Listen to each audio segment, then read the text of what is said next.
So but I mean, I know I've been all over the place with that, but I'm just establishing how, how those people should speak to other people is really honestly, and whether or not they actually understand what they're saying. I think that message has been very clear.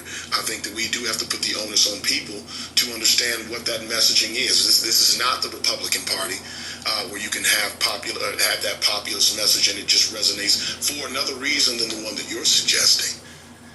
It's not for policy. It's more for, it's a completely different thing, but that's a whole different discussion too. But I don't agree that there is, I do agree rather that there's a division between people who consider themselves populist on one side or slightly populist on one side, and those who consider themselves establishment. And what happens when those two factions of people disagree on policy? Well, I think you're so I think there's a problem with the understanding of what populism is. A populist message can be moderate. It could belong to any, it could be moderate, it could be, to the right, to the left, whatever, and I think that this is the problem when you keep talking about what you perceive to be the majority, right?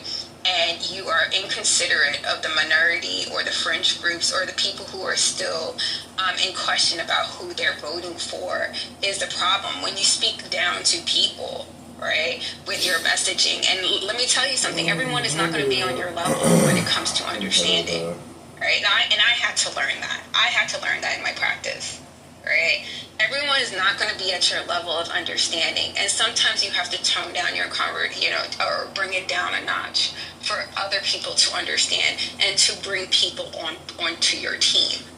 And that is what I'm talking about. When I talk to my patients, for instance, I'm not going to bring a bunch of scientific jargon into the conversation, right? Because they're not going to understand.